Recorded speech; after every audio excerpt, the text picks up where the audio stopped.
Hi friends. Tiruchendur பக்கத்தில் குலசேகரப்பட்டினங்கிற ஊரில் தசரா திருவிழா 10 நாளைக்கு நடக்கும். இதில் வந்துட்டு இந்த மாதிரி பிச்சைக்கார வேஷம், குறத்தி வேஷம், குறவன் வேஷம், காளி வேஷம், நாகம்மா வேஷம்னு சொல்லி ஒவ்வொருத்தர் ஒவ்வொரு விதமாக வேஷம் போடுவாங்க. மதுரையில் வந்துட்டு என்னோடய ஃப்ரெண்டு வீட்டுக்கு இவங்க எல்லோரும் வந்திருந்தாங்க. தூத்துக்குடியிலேருந்து வருஷம் வருஷம் வருவாங்க. இந்த வருஷம் நானும் போயிருந்தேன். எல்லோரும் வந்து பாத பூஜை பண்ணணுங்க. ஒவ்வொருத்தருக்காக வந்தோன்னே பாத பூஜை பண்ணாங்க. பாத பூஜை பண்ணிவிட்டு எல்லோரும் வீட்டுக்குள்ளே போய் உட்காந்துருந்தாங்க. எல்லோரும் வர வரைக்கும் வெயிட் பண்ணிகிட்டு இருந்தாங்க. ஃபுல்லாக எல்லாருக்குமே பாத பூஜை, ஒருத்தருக்கு தண்ணி வச்சு அலசி, மஞ்சள் தண்ணி வச்சு அலசி, மஞ்சள் வச்சு, குங்குமம் வச்சு, இந்த மாதிரி எல்லாருக்குமே ஒவ்வொருத்தருக்காக செஞ்சிட்ருந்தாங்க. செஞ்சு முடித்தோன்னே எல்லோரும் வீட்டுக்குள்ளே வெயிட் பண்ணிகிட்டு இருந்தாங்க.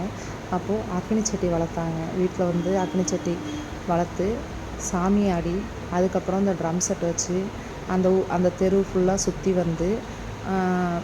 சுற்றி வந்துட்டு திரும்ப வீட்டுக்கு வந்து சாமி ஆடி மாலை போட்டு விட்டாங்க. எல்லோரும் மாலை போடுறவங்க எல்லாருக்கும் மாலை போட்டு விட்டாங்க.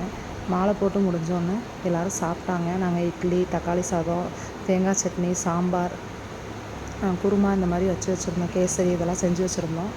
எல்லோரும் சாப்பிட்டாங்க. ரொம்ப மன திருப்தியாக இருந்துச்சு.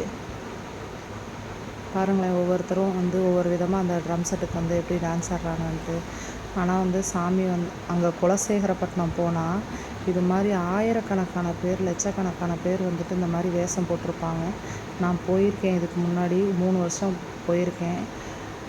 பார்க்குறதுக்கு கண் கோடி வேணும் ஒவ்வொன்றையும் பார்க்குறதுக்கு. எல்லோரும் சாப்பிட்டு முடிச்சுட்டு கிளம்பும்போது, நான் வீட்டுக்கு வரும்போது மணி 11:30 மணி, அவங்க கிளம்பும்போது 12 மணி ஆயிடுச்சு. அவங்க இன்றைக்கி இருந்துட்டு நாளைக்கு காலையில் வந்துட்டு தூத்துக்குடி கிளம்பிடுவாங்க. 3 நாளாக மதுரையிலேருந்து இந்த மாதிரி ஒரு வீட்டுக்காக போய் செஞ்சுருக்காங்க, தெரிஞ்சவங்க வீட்டுக்கெலாம்.